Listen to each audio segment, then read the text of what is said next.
Alhamdulillahirabbil alamin wassalatu wassalamu ala sayyidina Muhammadin sayyidil mursalin wa ala alihi wa ashabi ajmain. Allahumma ya rabbana lakal hamdu wa lakal syukru kama yanbaghi li jalali wajhika 'azimi sultanik. Allahumma la nuhsi sana'an 'alaika anta kama asnayta 'ala nafsik.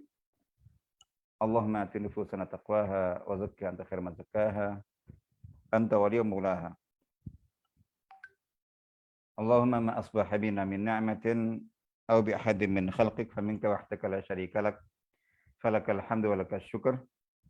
Allahumma inna asbahna minka fi ni'mati wa afiyati wa sitr fa atimma alaina ni'mataka wa afiyataka wa sitraka fid dunya wal akhirah. Walhamdulillahirabbil alamin. Bapak Ibu, saudara-saudara sekalian yang semoga senantiasa dirahmati Allah Ta'ala, kita bersyukur kepada Allah atas limpahan nikmat dan rahmat yang senantiasa kita terima. Salawat serta salam semoga senantiasa tercurahkan kepada baginda Sayyidina Rasulullah SAW. Semoga kita senantiasa diberikan taufik dan kekuatan untuk tetap istiqamah menapaki sunan ajaran beliau. Baik, alhamdulillah kita bisa berjumpa kembali dalam kajian Selasa pagi.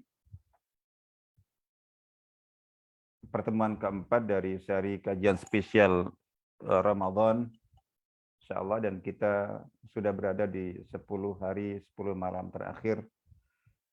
Kita selalu berdoa dan berharap kepada Allah Ta'ala, mudah-mudahan Allah Ta'ala menerima amal ibadah kita yang telah kita lakukan, puasa kita, salat kita, dan semua amal ibadah kita di bulan Ramadan ini.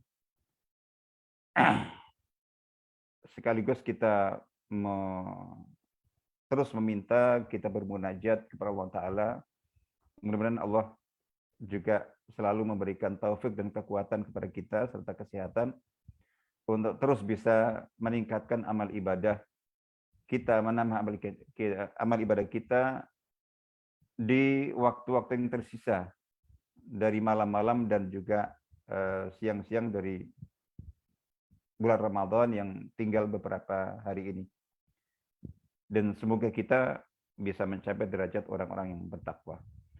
Baik, insyaallah kita melanjutkan seri kajian spesial Ramadan, tanya jawab seputar fikih Ramadan. Sebelum nanti kita masuk dalam diskusi dan dialog interaktif tanya jawab seputar fikih Ramadan, insyaallah, baik tentang puasa, tentang Qiyamul Lail, tentang Lailatul Qadar, tentang Idul Fitri.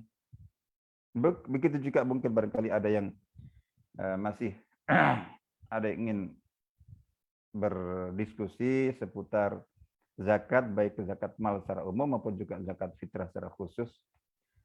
Sebagai untuk mengawali dan mengantar pertemuan kita pada pagi hari ini dalam seri tanya jawab fikih Ramadan untuk pertemuan yang keempat ini,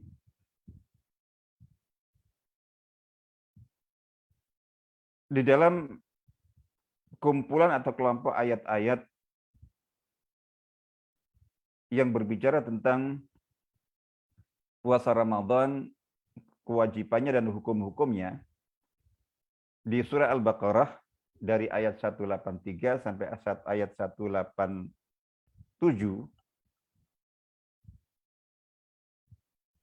itu di ayat 186 Allah Ta'ala menyisipkan firman-Nya tentang doa. Jadi kalau berdasarkan ilmu munasabah, ilmu relevansi, bahwa tema-tema ayat atau kelompok ayat atau dalam satu surat itu ada relevansi keterkaitan yang dikenal dengan ilmu munasabah. Jadi kita bisa memahami bahwa ada ayat khusus tentang doa yang diletakkan Allah, disisipkan Allah di tengah-tengah ayat yang berbicara tentang puasa Ramadan, kewajiban dan hukum-hukum fikihnya. Itu pasti tidak mungkin tidak ada keterkaitan.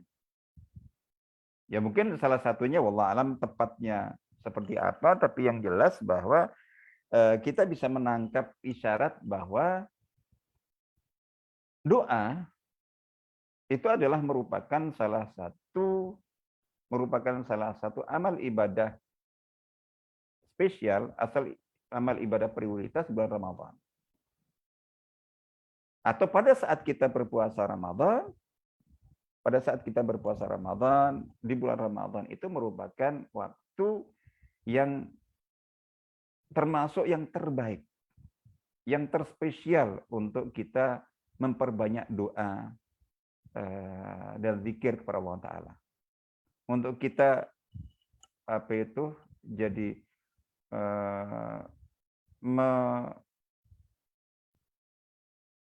melantunkan, untuk kita memunajatkan kepada Allah Ta'ala doa-doa terbaik kita, permohonan-permohonan terbaik kita, itu di waktu-waktu teristimewa, waktu-waktu terspesial di bulan Ramadan ini. Itu yang bisa kita tangkap insya Allah. Tentu di samping juga amal-amal spesial yang lainnya seperti puasa. Jadi amal-amal yang lebih diprioritaskan dan diutamakan selama Ramadan, itu tentu pertama puasa, primadonanya, kemudian salat, tilawah Al-Quran, nah ini zikir dan doa, begitu.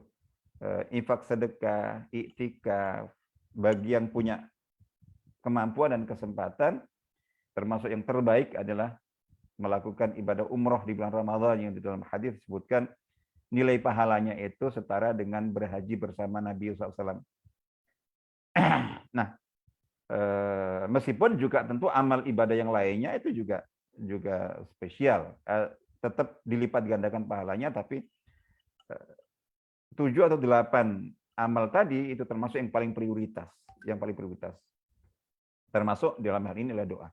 Baik, ayat 186 surah Al-Baqarah yang tadi saya sebutkan disisipkan oleh Allah Ta'ala di tengah-tengah kumpulan ayat yang berbicara tentang kewajiban puasa Ramadan, hukum-hukum fikih puasa Ramadan dan lain sebagainya. Ada ayat di mana Allah Ta'ala berfirman, a'udzubillahi minasyaitonir rajim, wa idza sa'alaka 'ibadi 'anni fa inni qarib ujibu da'watad da'i idza da'an falyastajibu li wal yu'minu bi la'allahum yarshudun. Dan apabila hamba-hambaku bertanya kepadamu, anni tentang aku, maka sesungguhnya aku itu dekat.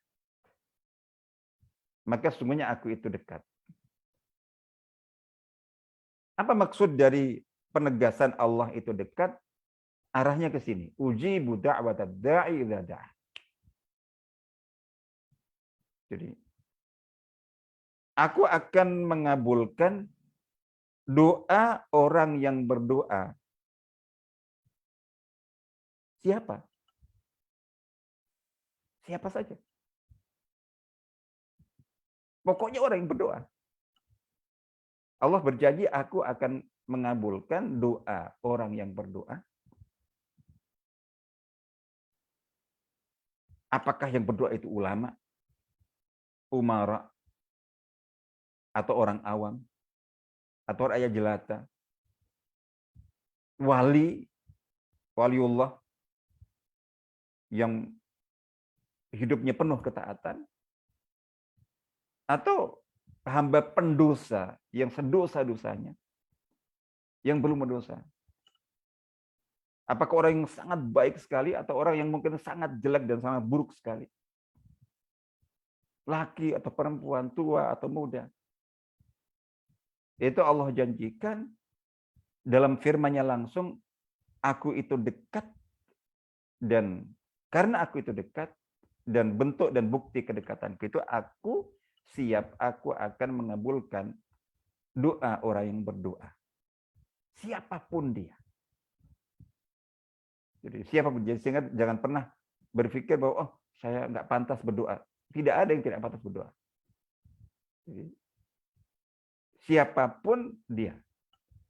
Nah, apa tidak ada syaratnya? Dalam ayat ini itu syaratnya satu. Yaitu idza da'a. Aku akan mengabulkan doa orang yang berdoa dengan syarat apa? Jika dia mau berdoa kepadaku. Udah pokoknya kita mau berdoa. Maka Allah berjanji untuk memenuhi dan mengabulkan doa kita. Nah, ini konteks doanya, tapi kemudian ada lanjutannya. Falyastajibu li wal yu'minu bi la'allahum yarshudun. Maka hendaklah mereka semuanya itu memenuhi perintahku, melakukan perintahku. Falyastajibu istijabah. Hendaklah mereka bersiap selalu untuk melaksanakan perintahku, untuk menyambut seruanku. Jadi al-istijabah lillah itu adalah ya atau gampangnya hendaklah mereka taat kepadaku, tunduk patuh kepadaku. Apa saja seruan Allah disambut. Hendaklah mereka itu wal yu'minu bi, dan hendaklah mereka beriman kepadaku. Ini beriman kepadaku ini di dalam tafsir disebutkan ada minimal dua. Baik iman secara umum, bahwa ketaatan kepada Allah dalam perintah dan larangan itu didasarkan kepada keimanan kepada Allah Ta'ala. Ya, itu yang disebut dengan takwa yang sudah yang biasa dikupas. Takwa itu adalah menunaikan perintah, meninggalkan larangan berdasarkan keimanan, atas dasar iman. Itu takwa. Pembuktian iman dengan amal ibadah. Dengan perbuatan. Pembuktian iman. Sementara syukur, seperti yang sudah pernah kita bahas sebelumnya, itu pembuktian iman dengan amal hati. Takwa lebih ke amal lahiriah dalam konteks ini, dan syukur itu adalah pembuktian iman dengan amal hati, sikap hati. Jadi dua itu. Nah, falyastajibu li wal yu'minu bi itu penegasan makna takwa di atas. Al-istijabah lillah, memenuhi panggilan Allah, memenuhi perintah Allah, melaksanakan dan taat tunduk kepada aturan Allah Ta'ala, itu didasarkan kepada keimanan. Jadi falyastajibu li, jadi hendaklah mereka memenuhi perintahku, melaksanakan ajaranku, dan beriman kepadaku. Jadi menunaikan perintah berdasarkan iman, seperti hadis-hadis yang disebutkan muttafaq alaih, diriwayatkan Bukhari dan Muslim, man shama ramadhana iman muhtisaba, man qama ramadhana iman muhtisaba, man qama lailatul qadri iman muhtisaba. Barang siapa yang puasa Ramadan atas dasar iman dan mengharapkan ridha Allah, barang siapa yang qiyamul lail, salat tarawih di bulan Ramadan juga berdasarkan iman dan mengharap ridha Allah Ta'ala. Yang terakhir, barang siapa yang melakukan qiyamul lail, tarawih, tahajud pada malam Lailatul Qadar juga atas dasar iman dan mengharap ridha Allah Ta'ala. Semuanya tadi itu tiga hadis muttafaqun alaih, janjinya ghufir lahu ma taqaddama min dzambi, akan diampunkan dosanya yang telah lalu. Itu dasarnya iman wahtisaba. Jadi iman. Ada makna yang lebih khusus. Wal yu'minu bi itu adalah dikaitkan dengan janji Allah untuk mengabulkan doa orang yang berdoa tadi. Jadi memenuhi perintah Allah dalam doa, dan dalam mereka beriman, percaya dan yakin pada janji Allah akan dikabulkan. Penting. Jadi kita berdoa itu salah satu syaratnya adalah kita yakin dan khusudzan bahwa Allah akan mengabulkan. Ud'u Allah wa antum muqinun bil ijabah. Baik, jadi inti seperti itu. Nah, di sini setelah disebutkan hendaklah mereka memenuhi perintahku, taat kepadaku dan beriman kepadaku, la'allahum yarsyudun, agar atau supaya mereka menjadi orang-orang yang terbimbing. Yarsyudun, la'allahum yarsyudun, itu juga disebutkan maknanya la'allahum yahtadun. Semoga mereka mendapatkan hidayah. Jadi gitu. Perhatikan, banyak orang itu yang hanya menunggu hidayah. Diajak untuk berbuat baik, beramal saleh, melakukan ketaatan, ya. Jadi, tunggulah. Nanti kalau saya dapat hidayah kan akan sholat sendiri. Jadi hidayah tunggu. Jadi gitu. Di sini disebutkan bahwa la'alam yarsyudun itu, jadi mudah-mudahan agar supaya mereka dapat hidayah, dapat petunjuk, berada di jalan kebenaran, berada di jalan keterbimbingan itu buah dari falyastajibu li wal yu'minu bi. Jadi buah dari orang yang beriman dan membuktikan imannya dengan memenuhi perintah Allah, melakukan ketaatan kepada Allah. Maka hidupnya akan terbimbing. Jadi mungkin semakna dengan hadis ihfazillah yahfazka. Jagalah Allah, niscaya Allah akan menjagamu. Maksudnya menjaga Allah apa? Jadi ihfaz hukuk Allah. Jadi yahfaz masalihak. Jagalah hak-hak Allah, niscaya Allah akan menjaga dan mewujudkan kemaslahatan-kemaslahatanmu. Jadi jagalah hak Allah untuk diimani, untuk diibadahi. Jagalah hak Allah untuk ditaati. Jagalah hak Allah untuk ditunaikan perintahnya, dijauhi larangannya. Jagalah hak Allah untuk dicintai, untuk disyukuri, untuk ditaati. Jagalah hak Allah untuk diharap dan untuk ditakuti. Intinya jagalah hak Allah semuanya, hak keimanan, hak ketakwaan, hak peribadatan dan seterusnya. Maka Allah pasti akan menjagamu, menjaga kemaslahatan-kemaslahatanmu. Jadi menjaga keistiqomahanmu, apa kepentingan kita, itu akan dijaga. Baik kepentingan dan kemaslahatan ukhrawi maupun duniawi. Allah akan menjaga agamamu. Allah akan menjaga salatmu. Allah akan menjaga puasamu. Allah akan menjaga pahalamu. Allah akan menjaga dirimu, fisikmu, menjaga kemaslahatmu. Jadi akan menjaga jadi keluargamu. Allah akan menjaga anak-anakmu. Jadi gitu. Jadi itu yahfazka. Jadi cara seperti itu. Nah, la'allahum yarsyudun itu merupakan buah hasil dari keimanan dan pembuktian iman dengan ketaatan. Nah, kalau kita kembalikan kepada doa, begitu juga. Artinya kalau kita berdoa dan ingin doa kita dikabulkan, itu sama seperti seseorang. Jadi seorang anak ingin sesuatu, minta sesuatu kepada orang tuanya. Apalagi permintaannya spesial. Permintaan spesial. Tentu anak itu akan berusaha pada kondisi berusaha membuat orang tuanya, bapak ibunya, itu ridho kepadanya. senang kepadanya. Jadi gitu.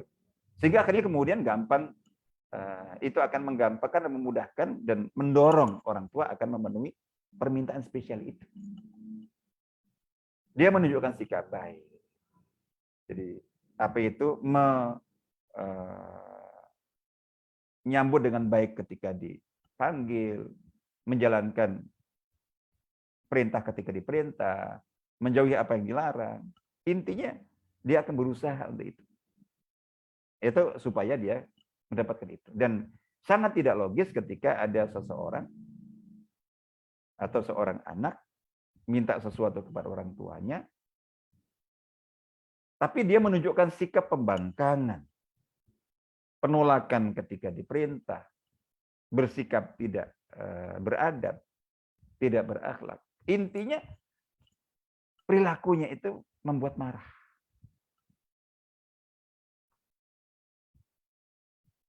Nah, itu misalnya ada seseorang membawa proposal pengajuan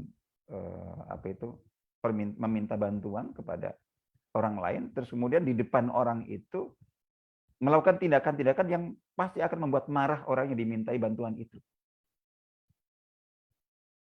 Melakukan sikap yang tidak beradab, kurang ajar. Jadi gitu. Ya itu kita logika. Nah, ini sekedar untuk pendekatan. Artinya itu untuk memahamkan, tentu tidak kita memisalkan Allah.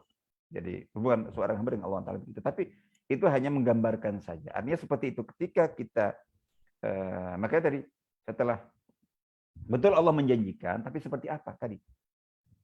Jadi orang itu doa iya. Tapi ya tetap ada syarat-syarat ya. Orang itu berdoa dan keadaan orang itu memang pantas dan layak untuk dikabulkan doanya. Jadi itu. Jadi melakukan hal-hal yang memang membuat ridho yang dimintai. Jadi gitu. Itu ketika kita doa. Baik. Nah, ini dalam intinya seperti yang tadi kita sebutkan bahwa Ramadan itu merupakan salah satu momentum terbaik, terspesial untuk doa, munajat. Jadi menyampaikan permohonan-permohonan terbaik kita kepada Allah Ta'ala untuk kemaslahatan kehidupan kita, utamanya ukhrawi dan juga duniawi. Untuk kebaikan diri kita, keluarga kita, dan semua kaum muslimin insyaallah. Baik. Yang penting untuk ini kaitannya dengan la'allahum yarsyudun. Jadi kaum mukminin, kaum muslimin diperintahkan untuk menjaga keimanan mereka dan membuktikan keimanan mereka itu dengan melakukan ketaatan-ketaatan. Yang intinya itu adalah dengan melayakkan diri mereka, memantaskan diri mereka untuk dikabulkan doa-doanya. Dan salah satu, dan serta untuk diwujudkan, direalisir, dipenuhi kepentingan-kepentingannya, kemaslahatan-kemaslahatannya, kebutuhan-kebutuhan. Dan perlu kita sadari bahwa salah satu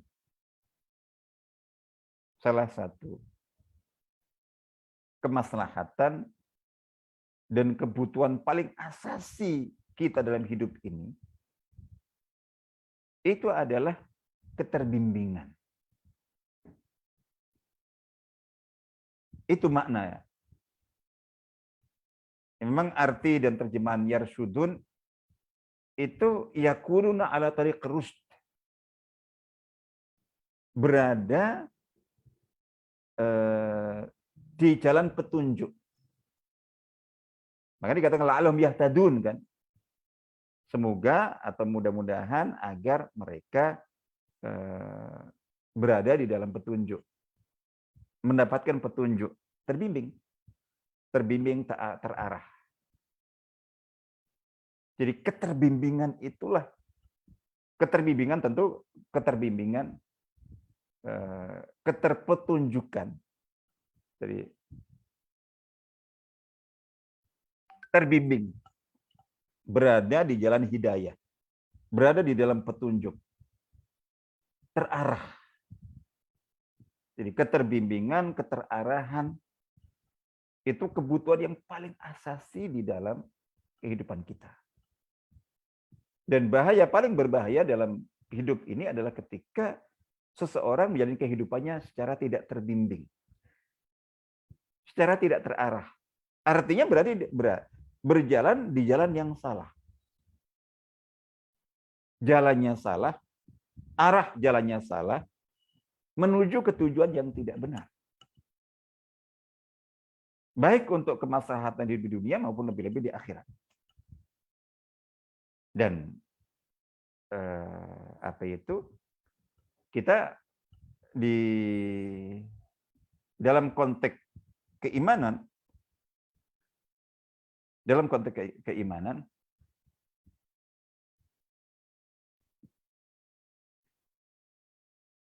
salah satu keistimewaan surah Al-Fatihah itu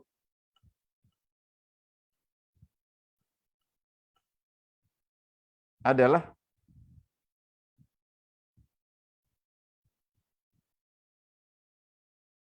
di dalam surah Al-Fatihah itu, mengapa salah satu rahasia mengapa kok disunahkan, dianjurkan untuk surah itu dibaca lebih banyak daripada surah-surah yang lainnya, dan bahkan ditetapkan sebagai salah satu rukun di dalam salat. Supaya kita banyak membacanya. Itu di samping memang surah ini merupakan ya dia Ummul Quran, Fatihatul Kitab, jadi induk Al-Quran. Di mana intisari Quran ada di situ.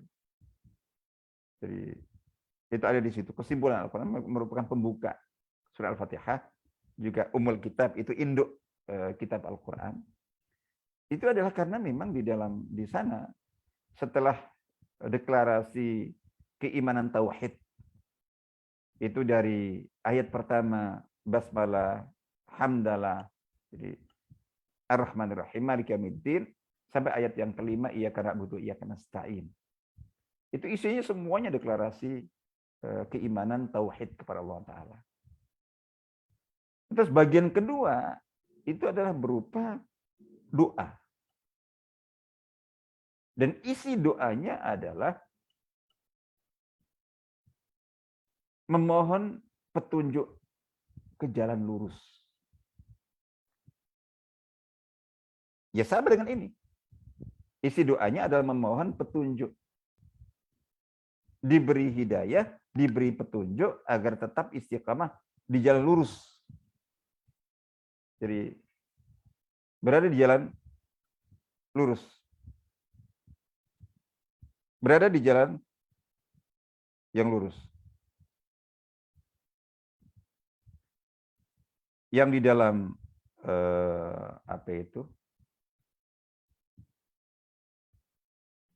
berapa, sekitar surah An-Nisa ayat 69 kalau tidak salah, itu mereka adalah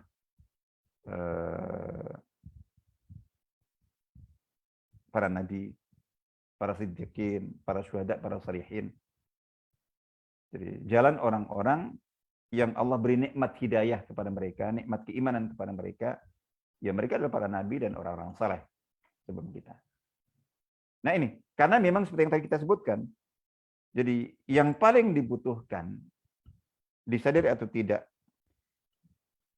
yang paling kita butuhkan dalam hidup ini adalah keterbimbingan. Jadi keterarahan, bahwa kita menjalani kehidupan kita di dunia ini itu terbimbing, terarah, berada di jalan hidayah.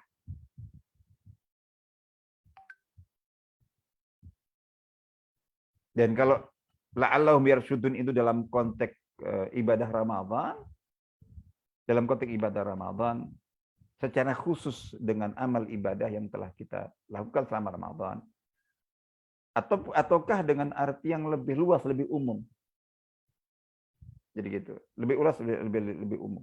Ya kalau untuk dalam konteks Ramadan berarti salah satu buah yang diharapkan, salah satu goal yang diharapkan bisa tercipta dengan kita menjalani ibadah Ramadan, puasa dan lain-lain, di samping kita meraih derajat ketakwaan yang lebih tinggi, kita melejitkan level syukur kita pada level yang lebih tinggi, itu juga kita mendapatkan atau mencetak goal ketiga. Jadi kita mendapatkan petunjuk hidayah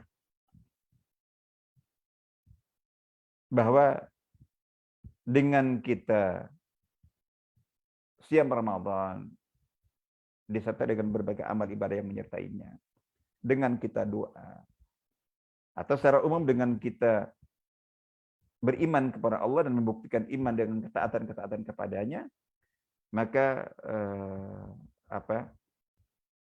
hidup kita, diri kita akan narsyud, berada di jalan hidayah, berada di jalan petunjuk, berada di jalan yang benar. Nah, ukuran benar ini tentu menurut Allah, benar menurut Al-Quran, benar menurut As-Sunnah, insyaallah begitu. Ini terbimbing ini terbimbing berada di jalan hidayah, terbimbing hati kita, terbimbing pikiran kita, terbimbing aktivitas-aktivitas kita, terbimbing langkah kaki kita, terbimbing dalam kita menentukan pilihan-pilihan dalam hidup. Hidup ini kan penuh pilihan. Yang paling kita butuhkan dalam menghadapi dinamika kehidupan yang jalannya itu banyak. Nah, kita ingin selalu di jalan as-siratal mustaqim. Ihdinas siratal mustaqim, siratal ladzina an'amta 'alaihim ghairil maghdubi 'alaihim waladdallin itu. Jadi gitu. Kita ingin berada di jalan Allah yang akan memberikan kita keselamatan hidup di dunia dan utamanya di akhirat. Terbimbing hati kita tidak tidak gampang galau, tidak gampang terbimbing pikiran kita sehingga senantiasa berada dalam kecerahan. Terbimbing semua. Dalam segala hal itu kita terbimbing. Terbimbing dalam ibadah kita, terbimbing dalam muamalah kita, terbimbing akhlak kita, terbimbing kehidupan keluarga kita. Jadi gitu. Itu yang kita butuhkan. Keterbimbingan. Mungkin dalam bahasa lain juga itu di sini kan mendapatkan hidayah. Konteksnya di sini adalah hidayah taufik. Artinya bahwa seseorang yang yarsyud, yahtadi, yang berada di jalan petunjuk itu dia senantiasa mendapatkan taufik Allah.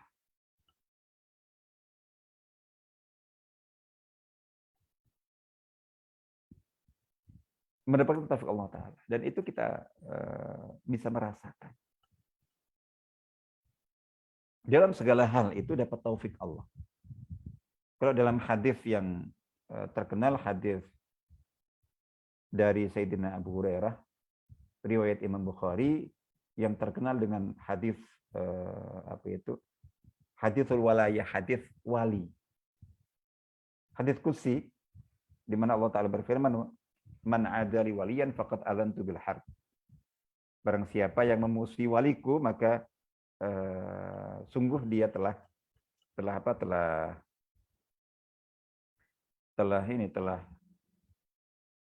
mempermaklumkan perang terhadapku, kata Allah Ta'ala. Terus selanjutnya di situ dikatakan, "Wa ma taqarraba ilayya 'abdi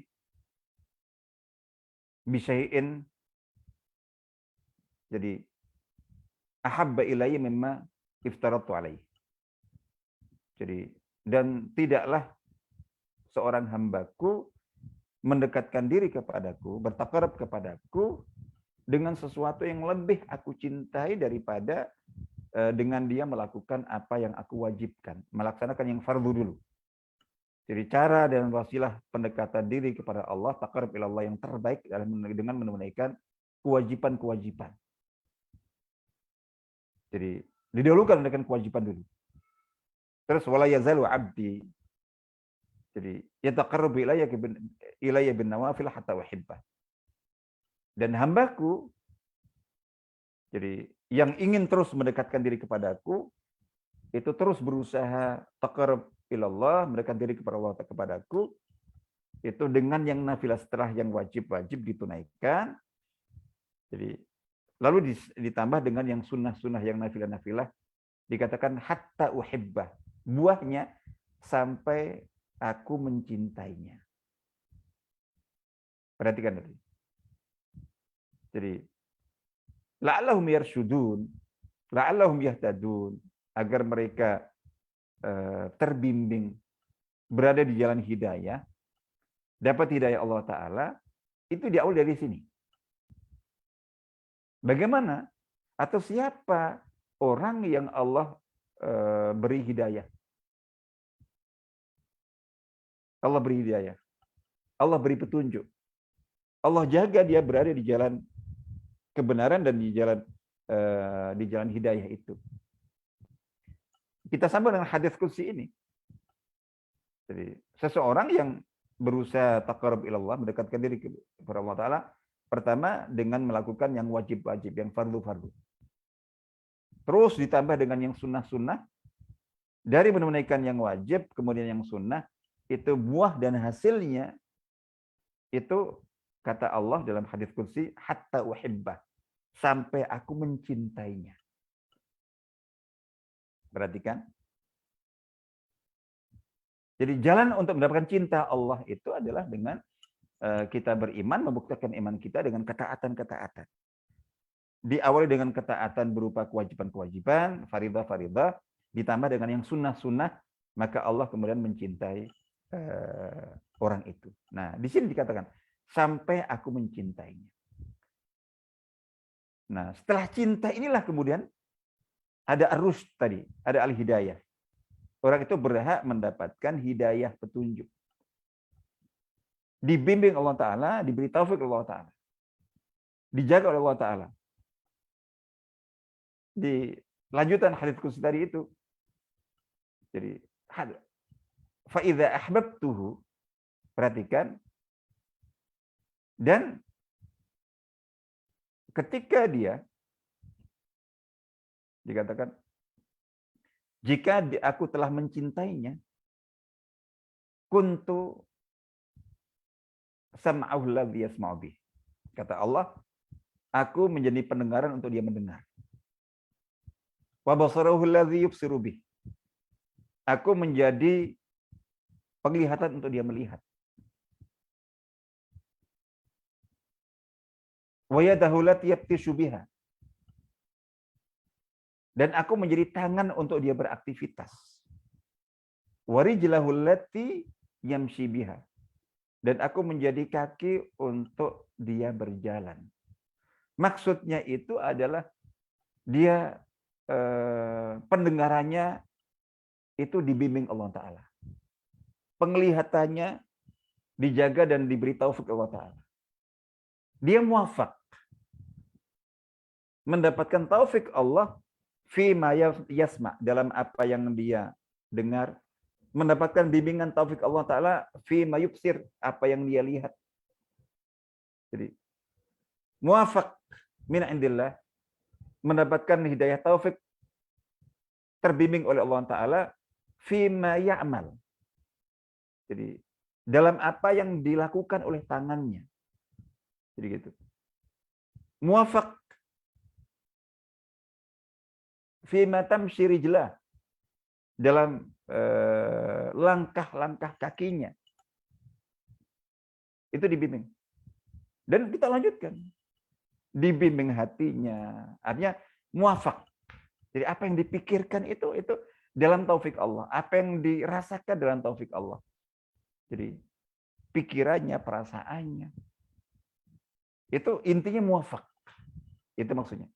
Ketika Allah sudah mencintai dan cinta Allah karena orang itu memang selalu berusaha taqarrub ilallah dengan pertama melakukan yang wajib-wajib, kemudian melakukan yang sunnah-sunnah sampai Allah mencintai, dan kalau sudah Allah mencintai itu tadi itu hasilnya itu orang itu akan mendapatkan hidayah taufik dalam semua sisi kehidupannya.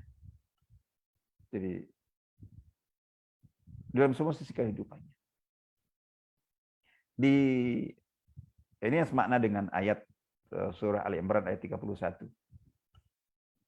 Jadi a'udzubillahi minasyaitonir rajim, qul in kuntum tuhibbunallaha fattabi'uni yuhibbukumullah wa yaghfir lakum dzunubakum. Jadi katakanlah jika kalian cinta kepada Allah Ta'ala. Semua orang beriman ketika ditanya apakah cinta Allah, tentu mengatakan cinta Allah. Ya, itu penting dan bagus. Tapi yang lebih penting lagi adalah membuktikan cinta itu, menunjukkan cinta itu dengan bukti. Buktikan cinta itu dengan apa? Fattabi'uni. Ikutilah aku, ikutilah Nabi Muhammad maksudnya. Ikutilah sunnahnya. Ya ini bahasa lain saja. Jadi tadi membuktikan iman dan cinta itu dengan memenuhi perintah Allah, melakukan taat kepada Allah. Jadi gitu. Dan taat kepada Allah yang melalui taat kepada Rasulullah SAW. Di sini, ini konteksnya ayatnya itu. Baik. Nah, sekali lagi saya tegaskan sebagai penutup pengantar ini adalah bahwa jadi ini kebutuhan yang sangat yang paling esensial dalam kehidupan kita adalah bagaimana kita dalam seluruh aspek kehidupan kita, dimanapun kita, apapun yang kita lakukan itu kita terbimbing. Narsyud. Jadi namsyi ala tariq al-hidayah, tariqil haq. Kita berjalan di jalan kebenaran, di jalan petunjuk, senantiasa mendapatkan taufik Allah. Mendapatkan taufik Allah Ta'ala, dan jalan Allah hanya satu, seperti Allah tegaskan dalam surah An-Nahl ya. Jadi firman Allah, surat Al-An'am ayat 153, wa anna hadza sirati mustaqiman fattabi'uhu wa la tattabi'us subula fatafarraqa bikum an sabili. Jadi dan sesungguhnya jalanku itu jalan yang lurus. Jalan Allah jalan yang lurus, jalan Rasulullah jalan yang lurus, hanya satu. Maka fattabi'uhu, ikutilah jalan itu. Ya, kita semuanya ingin mengikuti jalan itu. Tapi betapa banyak kita yang ingin mengikuti jalan yang lurus, tapi ternyata faktanya kita mengikuti jalan yang bengkok. Itu karena kita tidak mendapatkan hidayah taufik, tidak terbimbing karena hidayah dari Allah Ta'ala.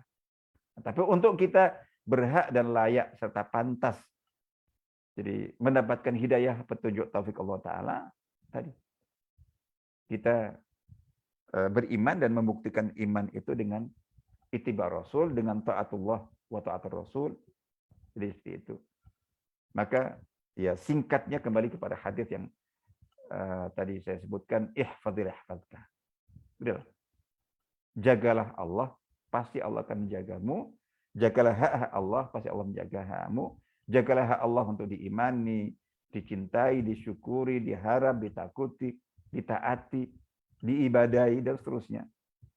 Maka Allah berjanji pasti akan menjaga, mewujudkan kemaslahatan-kemaslahatanmu, kepentingan-kepentinganmu. Allah akan menjaga hatimu, menjaga imanmu, menjaga agamamu, menjaga pandanganmu, menjaga pendengaranmu, menjaga aktivitas tanganmu, menjaga langkah kakimu, menjaga perasaanmu, menjaga keluargamu, menjaga, itu kaidahnya. Dan itu yang kita harapkan mudah-mudahan dengan amal ibadah Ramadan ini, puasa dan lain-lain, itu di samping kita meraih dan menggapai tangga takwa yang lebih tinggi, juga kita bisa melejitkan level syukur kita ke level yang lebih tinggi juga. Itu kita juga mendapatkan yang ketiga, yaitu al-istiqamah ala tariq rusyd. Kita istiqamah berkat taufik Allah, dengan taufik dan bimbingan Allah Ta'ala, itu berada di jalan kebenaran, di jalan hidayah dan petunjuk dalam hidup ini. Jadi sehingga tidak semerawut kehidupan kita, insya Allah itu. Ya, pikiran kita juga terbimbing, hati kita terbimbing, insya Allah. Mudah-mudahan itu, dan dengan begitu hati kita juga menjadi lebih tenang. Itu sekedar pengantar, barangkali kalau memang mungkin ada yang sudah bisa kalau ada pertanyaan yang barangkali bisa kita insya Allah lanjutkan dengan tanya jawab.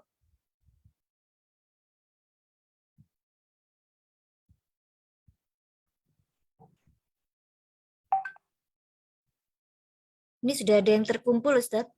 Ya, gimana? Saya baca atau ini? Boleh saya bacakan, Gi? Baik, monggo. Baik, yang Ada yang sudah pertama. masuk, silakan. Assalamualaikum Ustadz, apakah zakat fitrah atau mal boleh diberikan kepada ibu mertua yang sudah ditinggalkan suami?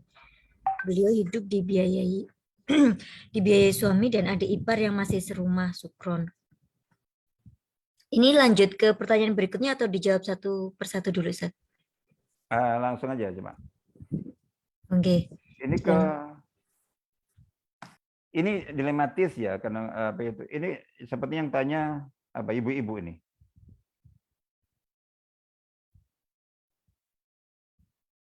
Ya betul, Ustaz. Berarti ibu mertua kan berarti ininya suami ya. Ini agak rancu. Ini kan kaitannya memang secara umum yang kita sebutkan bahwa di antara yang tidak boleh menerima zakat seseorang adalah orang tuanya. Ketika dia tidak mampu karena dia mendapatkan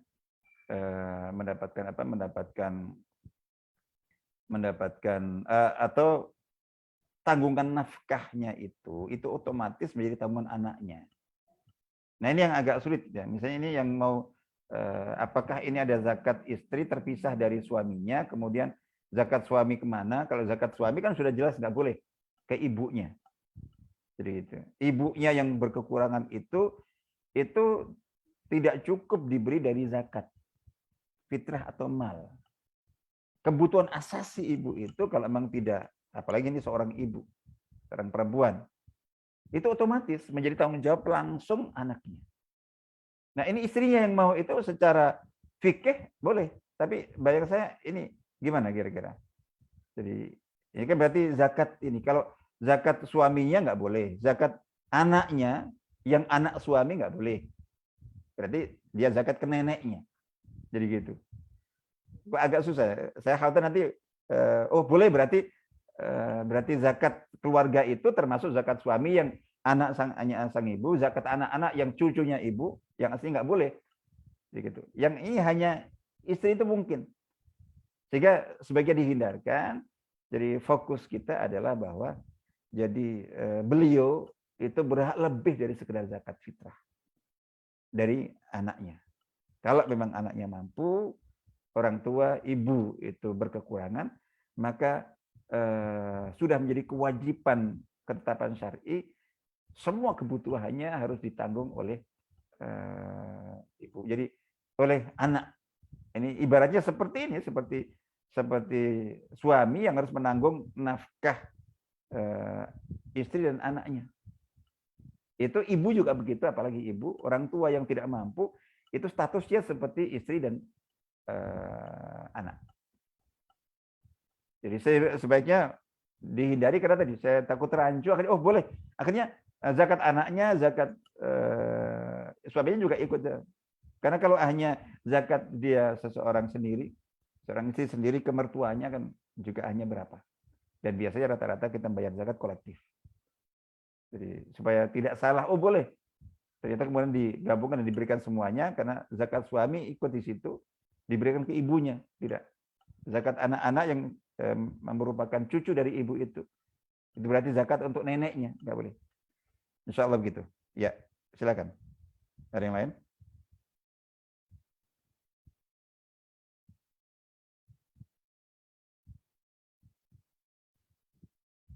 Ya itu kan di situ disebutkan bahwa beliau hidup dibayar suami, dibiayai suami, ya udah.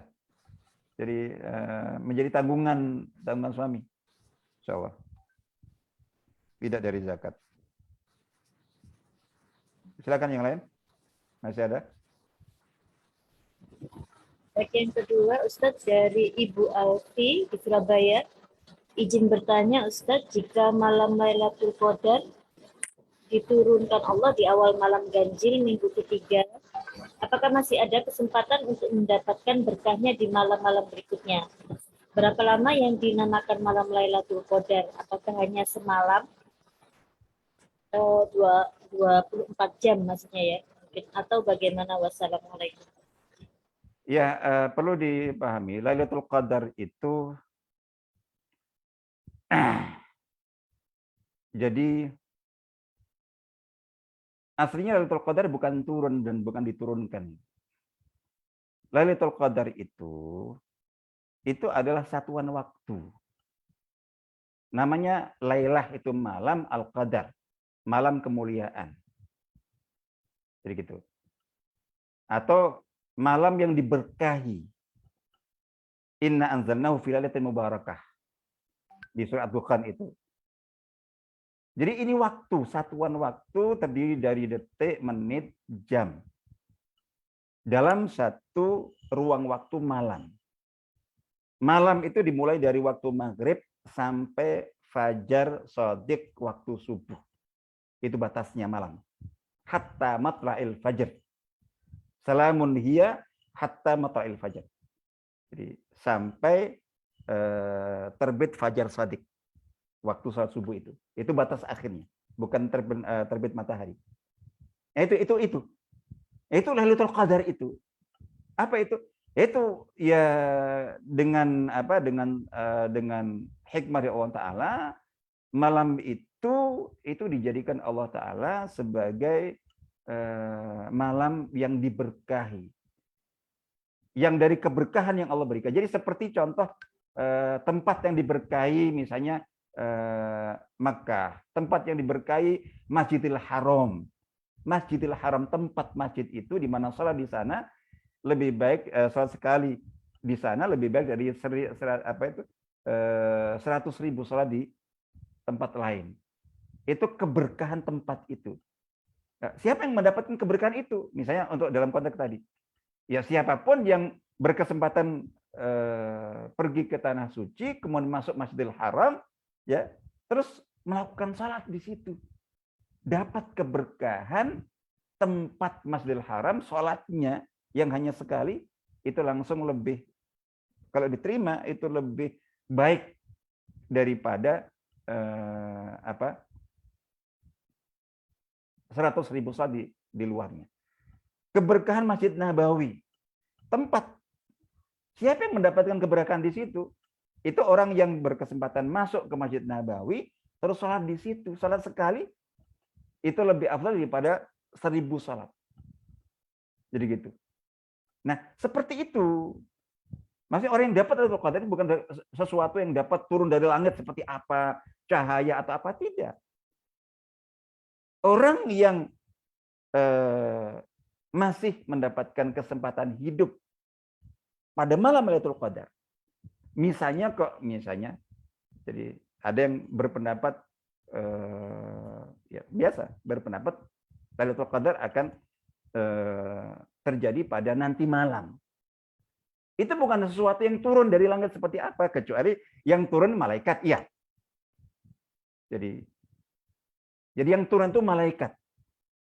Tanazzalul malaikatu ruhu fiha. Disebut Lailatul Qadar itu adalah karena pada malam itu malaikat Jibril turun dan jumlah malaikat tidak terhitung. Itu turun sampai disebutkan jadi udah ini langit dunia ini penuh dengan malaikat yang turun. Nah di situ artinya bahwa itu adalah sarana yang atau membukti bentuk-bentuk keberkahan yang Allah berikan untuk waktu itu. Nah orang yang mendapatkannya artinya orang yang misalnya seseorang, insya Allah kita seandainya ada yang mengatakan memang kemungkinan besar, ada yang mengatakan, ada yang berpendapat termasuk saya seorang syekh saya dari Madinah itu mengirimkan video dan juga kesimpulan. Jadi ada banyak yang berpendapat bahwa Lailatul Qadar terjadi nanti malam. Tapi ini harapan, ini ya. Jadi apa itu? Ini pendapat saja, tapi tidak mutlak. Nah, siapapun yang ditakdirkan Allah diberi waktu, diberi umur sampai mulai maghrib nanti malam, seandainya, jangan salah. Jadi seandainya kok nanti malam Lailatul Qadar, itu siapapun yang mendapatkan kesempatan hidup, dapat umur sampai maghrib nanti malam, sampai subuh besok pagi, masih hidup, sehat, lalu kemudian mengisi, menjalani kehidupannya, melewati detik-detik, menit-menit, jam-jam antara maghrib sampai subuh itu dengan keimanan dan amal ibadah, sholat, zikir, tilawah Al-Quran, qiyamul lail, tahajud, tarwih, iktikaf, infak, sedekah, jadi gitu. Yang berkesempatan umrah, melakukan umrah, tawaf, sa'i, apapun di situ, dan ketaatan apapun sesuai dengan ini, istighfar, sholawat, mengisi detik menit itu, itulah orang yang dapat Lailatul Qadar. Mendapatkan taufik Allah untuk membuktikan imannya dengan amal soleh, mengisi detik, menit, jam antara maghrib dan subuh, maghrib sampai subuh di malam yang dipilih Allah sebagai Lailatul Qadar, jadi gitu, malam yang diberkahi. Ini keberkahan waktu, seperti Ka'bah apa itu, Masjidil Haram keberkahan tempat, Masjid Nabawi keberkahan tempat. Jadi, oh saya dapat berkahnya. Jadi Masjidil Haram ya, artinya bahwa dapat kesempatan bisa masuk kemudian melakukan ibadah di situ, salat, zikir, doa dan seterusnya. Itu jadi bukan sesuatu yang turun dari langit seperti apa, kecuali yang turun itu tadi malaikat sebagai tanda. Malaikat turun itu sebagai tanda. Jadi gitu. Ciri, meskipun kita tidak bisa menghindarinya. Nah ini makanya orang yang dapat Lailatul Qadar itu. Nah, terus kemudian ya masanya tadi itu, dan itu dipilih apa itu terkait dengan kapannya tadi.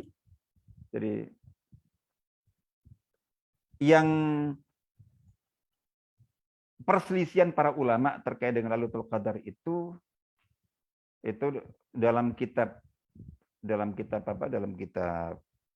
Fathul Bari, Imam Ibnu Hajar Al-Asqalani itu menyebutkan lebih dari 40 pendapat terkait dengan kapan terjadi Lailatul Qadar. Jadi terkait yang terjadi Lailatul Qadar. Jadi ini bahwa dan ada yang tidak, yang berpendapat bahwa Lailatul Qadar itu berpindah-pindah, tidak tetap di satu malam tertentu setiap tahunnya, jadi gitu. Sampai ada yang berpendapat bahwa Lailatul Qadar tetap di malam tertentu. Ada yang berpendapat di malam 21, ada yang berpendapat malam 23, ada yang berpendapat malam 25 seperti nanti malam. Ada yang berpendapat malam 27 seperti mazhab Hambali, ada yang berpendapat malam 29. Tapi yang lebih rajih itu adalah bahwa Lailatul Qadar, ini pendapat jumhur paling yang kata Imam Ibnu Hajar paling rajih, bahwa malam Lailatul Qadar itu terjadi di antara malam-malam 10 malam terakhir bulan Ramadan, ya. Yang paling mungkin adalah malam ganjil. Tapi bukan berarti tidak ada peluang untuk terjadi pada malam genap. Tetap kemungkinan. Itu hanya yang paling mungkin, yang lebih mungkin malam ganjil, insyaallah itu. Jadi gitu. Dan itu berpindah-pindah, mutanakilah. Jadi tidak selalu tetap di itu, yang lebih rajih. Dan itu sesuai dengan petunjuk Nabi SAW. Jadi artinya bahwa tidak ada seseorang yang bisa memutlakkan hari ini. Dan makna dari kita mencari Lailatul Qadar itu bukan seperti kita mencari tahu tentang waktu munculnya hilal awal bulan. Jadi taharil hilal itu ru'yatul hilal itu memang untuk mengetahui waktu. Kapan hilal sudah muncul untuk kita tahu apakah besok itu sudah waktunya puasa hari pertama Ramadan atau sudah masuk jadi bulan Syawal. Jadi seperti nanti insya Allah pada pada hari Ahad ya, tanggal 29 Ramadan. Jadi itu dilakukan ru'yatul hilal. Jadi tanggal 1 Mei itu insya Allah. Nah, itu tidak seperti itu. Kalau untuk ru'yatul hilal itu untuk menemukan hilal itu supaya tahu. Tapi mencari Lailatul Qadar itu bukan dengan cara mencari tahu, penasaran, cara tanda-tandanya apa, apakah malam ini atau besok, bukan. Bukan tahu. Tapi mencarinya itu adalah dengan kita bermujahadah. Bermujahadah, bersungguh-sungguh, meningkatkan amal ibadah kita untuk mendapatkan itu. Nah, karena waktu Lailatul Qadar itu sengaja dirahasiakan, sengaja dibuat misteri, maka kembali cara terbaik untuk kita menemukan Lailatul Qadar dan mendapatkan limpahan keberkahannya adalah dengan meratakan mujahadah di seluruh malam minimal, dan sekarang kita berada di 10 malam terakhir, di 10 malam itu. Tidak dengan cara kita membeda-bedakan ganjil genap, membeda-bedakan salah satunya saja. Itu yang sesuai dengan sunnah. Nabi SAW dalam rangka mendapatkan keberkahan Lailatul Qadar. Padahal sangat mungkin beliau diberitahu Allah Ta'ala, sudah tahu. Tapi toh beliau meratakan. Tidak ada satupun di antara 10 malam terakhir yang beliau bedakan. Beliau itikaf 10 hari 10 malam penuh, jadi gitu. Mulai dari malam tanggal 21 sampai malam Idul Fitri. Tidak ada bedanya sama sekali.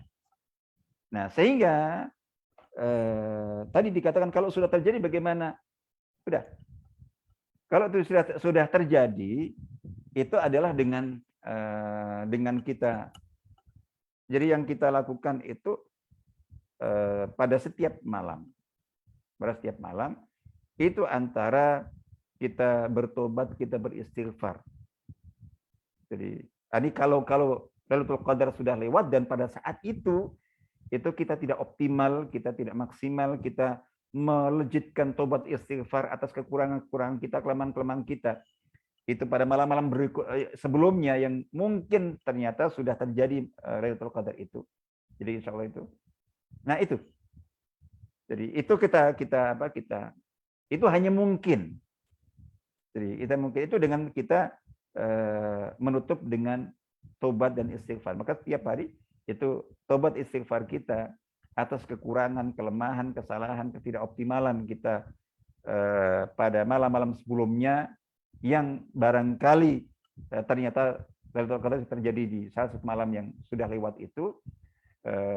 Ketika Allah menerima tobat kita, Allah menerima tobat kita, itu artinya bahwa kesalahan-kesalahan yang kita lakukan pada malam Lailatul Qadar, apakah bertepatan malam 21 atau 23 misalnya, atau 22 atau berapa, itu kan dikatakan salah dan dosa kita diampuni, dimaafkan, dan diganti dengan kebaikan-kebaikan. Sehingga kita tetap ada potensi mendapatkan keberkahan Lailatul Qadar itu meskipun sudah lewat. Nah, tapi yang lebih penting adalah salah satu ciri orang yang mendapatkan keberkahan Lailatul Qadar itu adalah seseorang yang menyikapi setiap malam. Sebetulnya dari awal Ramadan, tapi utama setiap malam dari malam pertama dari 10 malam terakhir. Menyikapinya dengan sikap seolah-olah ini Lailatul Qadar. Selalu berkata, malam ini Lailatul Qadar. Ketika kita, makanya saya sengaja tidak share pendapat yang mengatakan bahwa mungkin nanti malam. Karena itu bukan cara yang benar dalam kita meraih keberkahan Lailatul Qadar. Yang benar adalah dengan cara kita tidak mencari tahu. Jadi dari awal penasaran kira-kira malam keberapa ya Lailatul Qadar ini itu.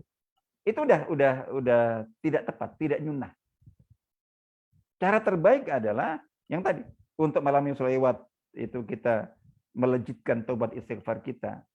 Karena tobat istighfar kita itu dia akan mengubah kekurangan kita yang terjadi menjadi kekuatan, kesalahan kita menjadi kebenaran. Jadi gitu. Dosa kita menjadi pahala. Jadi gitu. Itu dengan kita tobat istighfar. Nah, untuk malam-malam yang tersisa itu dengan cara udah. Jadi nanti malam insya Allah Lailatul Qadar. Jadi kita besok itu malam 26 insya Allah Lailatul Qadar. Malam 27 Lailatul Qadar. Malam 28 Lailatul Qadar. Malam 29 Lailatul Qadar. Setiap malam khususnya dari malam terakhir itulah tanda orang yang paling diharapkan mendapati Lailatul Qadar. Insya Allah begitu. Dan intinya tadi, Lailatul Qadar itu adalah malam, waktu. Jadi waktu dari waktu maghrib sampai isya itu malam yang diberkahi. Nah, orang yang mendapatkannya itu tandanya bukan misalnya kok wajahnya lebih cerah, tiba-tiba itu. Tandanya adalah orang itu mendapatkan taufik Allah untuk bisa mengoptimalkan itu pemanfaatan waktu, detik, menit, jam dari tentang waktu maghrib sampai subuh itu dengan amal soleh apapun, masing-masing sesuai dengan keadaannya. Yang mampu iktikaf, yang tidak mampu iktikaf di rumah mengisi waktu dengan apa? Bisanya zikir, bisanya istighfar, bisanya salawat, bisanya doa, bisanya tilawah Al-Quran. Nggak bisa tilawah sendiri, mendengarkan tilawah Al-Quran. Intinya diisi, itu berarti dia telah mendapatkannya, tentu dengan prosentase yang berbeda-beda. Orang yang dapat Lailatul Qadar itu ABC dapat keberkahan Lailatul Qadar bukan berarti kemudian skalanya dan prosentnya sama. Jadi seandainya kita dapat 2%, 3%, 4% saja itu sudah Masya Allah keberkahan penuh. Jadi ada yang dapat mungkin 1%, ada yang dapat 5%, ada yang dapat 10%, ada yang dapat 20%, ada yang dapat 50%, ada yang Masya Allah. Baik, saya kira itu insya Allah. Baik Ustadz, di chat ini sudah ada masih terkait Lailatul Qadar, mungkin bisa disambung pertanyaan yang serupa nggak Ustadz? Gimana? Ini dari Gusmar. Yang pertama terkait Lailatul Qadar, bagaimana penjelasan terkait turunnya Lailatul Qadar? Di satu sisi beberapa hadis Nabi menjelaskan bahwa di 10 hari terakhir Ramadan lebih khusus tanggal-tanggal ganjil. Tapi bukankah malam itu malam diturunkannya Al-Quran sebagaimana surah Inna anzalnahu fi Lailatul Qadar yang di beberapa kitab disebutkan 17 Ramadan. Itu dari Gusmar. Satu lagi Ustadz tentang terkait Lailatul Qadar dari Ibu Alfi. Assalamualaikum Ustadz, apakah syarat mendapatkan Lailatul Qadar harus iktikaf? Monggo Ustadz. Ya, saya jawab yang terakhir dulu. Tidak, tadi sudah saya tegaskan bahwa iktikaf itu hanya salah satu di antara bentuk dan wujud amal ibadah terbaik untuk kita mendapatkan itu. Bukan satu-satunya. Itu hanya salah satu amal. Jadi, salah satu amal. Iktikaf di masjid. Iktikaf itu kan diam di masjid. Tinggal di masjid selama malam Lailatul Qadar itu. Jadi gitu. Itu misalnya gitu. Nah, misalnya ada orang yang iktikaf. Tapi ternyata di masjidnya itu hanya tiduran, lesetan, ngobrol, ngalor ngidul, dapat pahala iktikaf.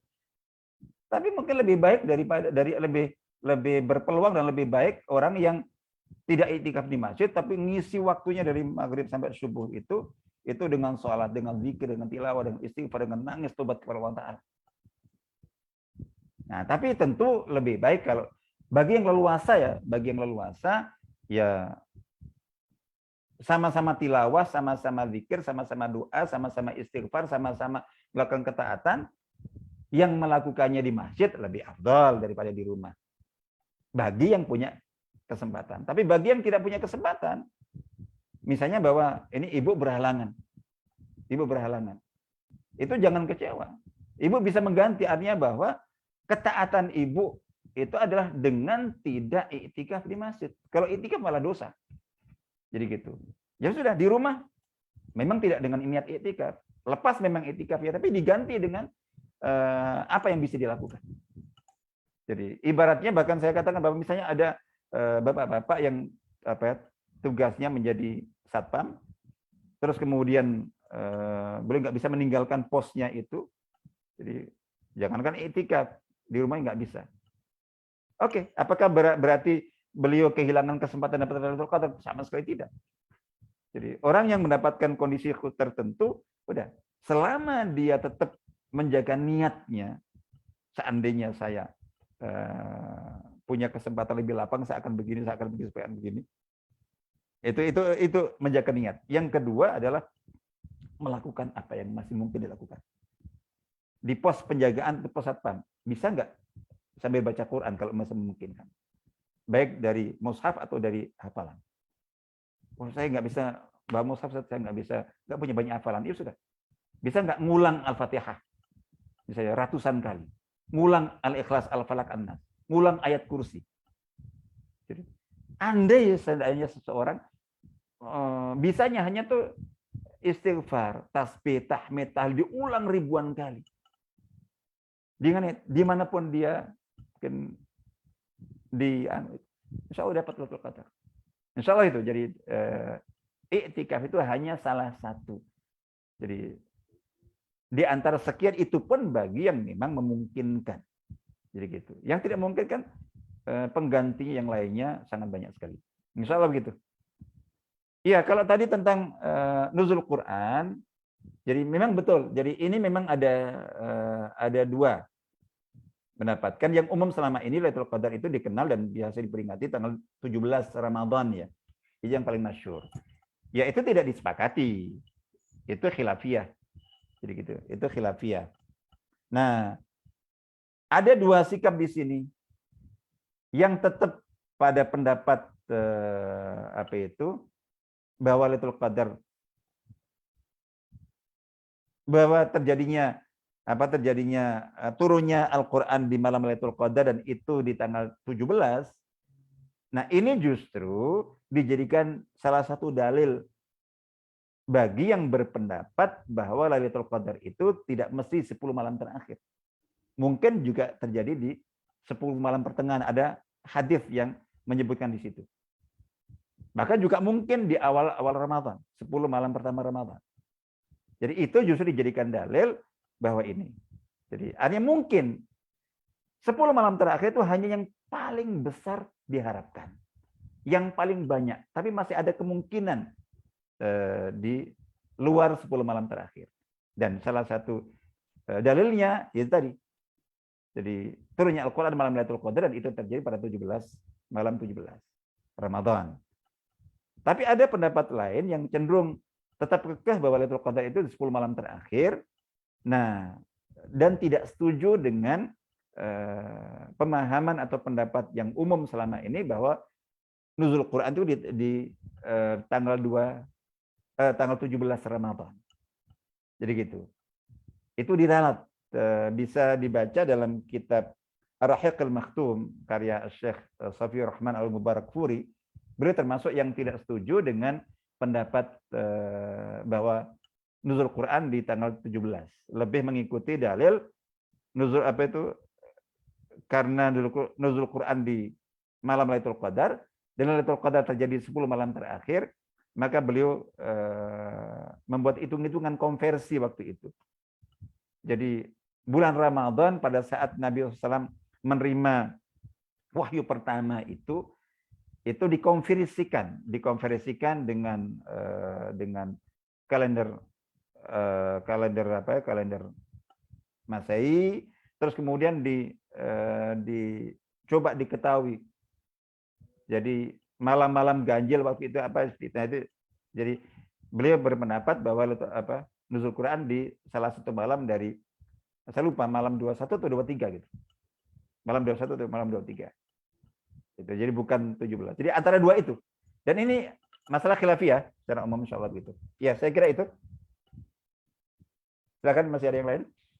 Baik, berikutnya Dari Ibu Ike Flores, ini terkait yang pertama, Assalamualaikum Ustaz, bolehkah Waalaikumsalam mengakhirkan sahur hingga kalimat terakhir azan subuh? Kemudian yang kedua, apakah boleh istri menolak keinginan suami untuk membantu menjaga tempat usaha hingga malam saat bulan Ramadan, sementara istri ingin selama Ramadan bisa fokus beribadah dan meminta jam buka usaha sampai menjelang maghrib saja. Tapi suami tidak mau, tetap maunya buka sampai malam seperti biasanya. Ya untuk yang terakhir itu tentu yang jadi intinya seperti itu. Jadi termasuk prioritas itu adalah bagaimana menjaga agar kehidupan dan hubungan keluarga suami istri khususnya itu tetap baik. Jadi tanpa ada masalah yang mengganggu. Jadi gitu. Itu salah satu bentuk prioritas terprioritas. Ya. Nah, untuk tujuan itu ketika ada perselisihan seperti itu dimusyawarahkan dengan baik. Jika bisa. Tapi sudah berbagai upaya dilakukan, tapi ternyata suami pada pendapat tetap buka seperti biasa dan semacam itu. Nah, di sini yang lebih baik adalah daripada misalnya itu menimbulkan masalah dan itu bisa dinilai pembangkangan kepada keinginan semuanya. Toh juga itu bukan termasuk yang haram melanggar, memang tidak kurang afdal. Jadi meskipun wallah alam karena kita tidak tahu pertimbangan beliau. Jadi itu gambaran umum, bisa jadi gambaran umum. Jadi yang jelas bahwa beliau tidak melakukan itu, tidak diharamkan. Jadi beda dengan ketika misalnya bahwa ibu dipaksa juga untuk tidak puasa gitu, nah, itu tidak boleh ditaati. Tapi kalau ini itu masih wilayahnya afdal atau kurang afdal. Itu yang lebih diprioritaskan adalah menyesuaikan dan mengikuti ini suami. Terus kemudian ya insya Allah ya terus gimana sambil jualan sambil itu bisa. Jadi apa amal yang masih tetap bisa dilakukan? Jangan memenuhi itu terpaksa. Tolong jangan memenuhi itu terpaksa dan merasa sambil marah kepada suami, jangan. Ya sudah, ini diniatkan taat. Jadi niat taat ibu kepada suami dalam hal yang mungkin menurut ibu kurang afdal tapi bukan dosa di situ, itu juga dicatat. Seandainya malam itu Lailatul Qadar, insya Allah dengan niat taat suami itu ibu mendapatkan keberkahan Lailatul Qadar. Terus ditambah lagi bahwa malam itu diisi apa yang masih mungkin, yang paling mungkin di sela-sela nunggu, mungkin barangkali bisa tilawah kalau punya hafalan sambil menghafal, atau seandainya tidak, tasbih, tahmid, tahlil, takbir sambil, saya kira sambil jualan biasa. Jadi istighfar, sholawat, silakan. Apa yang mungkin dilakukan, lakukan itu, dan insya Allah ketika memang kondisi begitu, itu tidak kalah dengan yang itikaf di masjid. Insya Allah itu, iya. Yang sebelumnya tadi apa? Yang sebelumnya itu tadi saya dulukan yang terakhir. sebentar, Ustaz. Oh, mengakhirkan sahur. Ya, Ustaz. Iya, mohon maaf. Jadi memang ada hadis. Jadi ada hadis yang Jadi ada hadis yang memberi makna itu. Ada hadis yang memberi makna itu bahwa jadi saya juga lupa teks hadisnya, tapi yang jelas ada hadisnya tentang itu.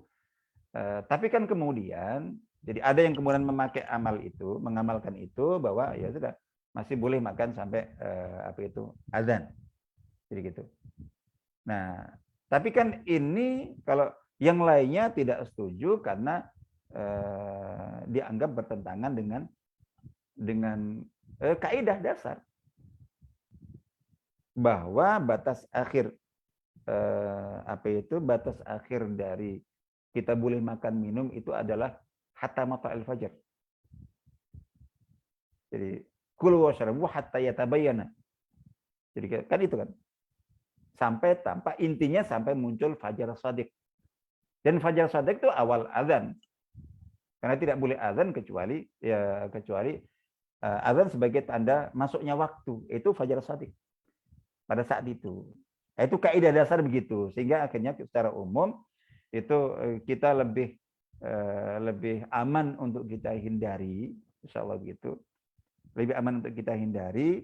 Ya bagi yang memang kalau saya lebih apa itu, jadi lebih baik menghindari itu. Dan kaidah al-khuruj min al-khilaf mustahab. Jadi keluar dan lepas dari wilayah khilaf itu, perbedaan itu dianjurkan. Insya Allah begitu. Ya, saya katakan ada hadisnya. Saya cuma lupa teksnya. Secara khusus ada hadisnya itu secara umum, tapi ada yang kemudian mengikuti itu, dan itu kalau saya dulu lama di Arab Saudi, ya banyak itu dipraktekkan. Banyak itu dipraktekkan. Kita terbiasa ketika pas sahur di kantin itu misalnya kita udah perkirakan 10 menit atau 5 menit sebelum azan kita udah meninggalkan, udah nggak makan, nggak minum lagi. Itu kita dapati ini di masjid sudah azan, kita menuju ke masjid, itu kita biasa melihat teman-teman mahasiswa yang lainnya dari Arab Saudi masih makan. Karena memang mereka mengikuti pendapat itu. Ada pendapat itu, tapi yang lainnya lebih kembali kepada kaidah dasar.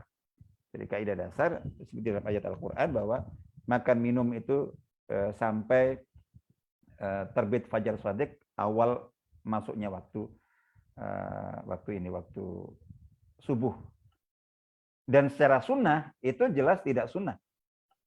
Karena sunnahnya itu Nabi SAW ketika ditanya, salah seorang sahabat ditanya atau mengatakan bahwa Nabi SAW, kami biasa sahur bersama Nabi, dan beliau biasa berhenti makan sahur minum itu sebelum fajar shadiq atau sebelum azan. Ketika ditanya, itu jaraknya antara beliau berhenti makan sampai azan itu berapa lama? Itu beliau menjawab seukuran orang baca Quran 50 ayat. Kira-kira itu ya seperti yang dikenal selama ini sebagai waktu imsak. 10 sampai antara 7-10 menitan. Itu sunnahnya kalau kita mau mengikuti sunnah ya.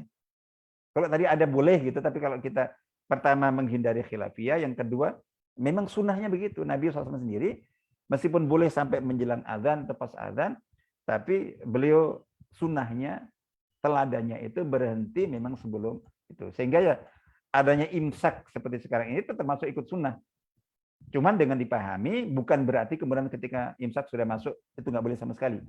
Itu kalau itu salah. Tapi bahwa prakteknya kita sebaiknya berhenti, sudah mengakhiri sahur kita sampai awal waktu imsak, itu sunnah. Kalau terpaksa masih boleh makan. Tapi kalau yang memahami imsak itu sudah nggak boleh makan minum, itu yang kelirunya salah kaprah aja. Insya Allah begitu. Ya. Baik, kemudian pertanyaan tentang zakat, Ustaz. Ya. Baik, saya kumpulkan jadi satu. Ini dari Ibu Ike. Assalamualaikum Ustaz. Kalau zakat fitrah untuk saudara tiri yang miskin, apa boleh? Kemudian dari Gusmar, terkait zakat, bolehkah kita memberi zakat mal kepada fakir miskin tanpa akad? Artinya tidak disampaikan bahwa itu adalah zakat, hanya niat kita berzakat saja. Ada argumen bahwa secara diam-diam itu justru lebih baik. Ya. Kemudian masih tentang zakat beliau ya, karena ada argumen juga bahwa ijab qabul yang sifatnya sosial atau zakat tidak wajib, apalagi dilafatkan, hanya perlu niat saja. Ya. Monggo Ustaz. Ya, yang pertama boleh. Yang tadi kita sebutkan bahwa ya untuk saudara tiri, saudara kandung, itu zakat, infak, sedekah itu termasuk, kalau memang mereka termasuk yang membutuhkan dan mustahik, itu bahkan prioritas. Jadi kerabat dekat, keluarga, tetangga, termasuk misalnya bahwa zakatnya majikan ke pembantunya, ke supirnya, ke karyawannya, itu prioritas. Orang-orang yang punya hubungan kedekatan, baik kedekatan kerabat, kedekatan tetangga, kedekatan tadi, mungkin kedekatan pertemanan, kedekatan hubungan tertentu, itu kalau memang mereka membutuhkan, termasuk kategori fakir miskin, itu termasuk prioritas. Selain tadi, selain ayah, ibu, kakek, nenek. itu prioritas termasuk, boleh insyaallah gitu. Nah, untuk yang yang kedua tadi, yang terkait dengan zakat, mohon maaf. Akad. Iya, tidak aslinya tidak ada, memang tidak ada.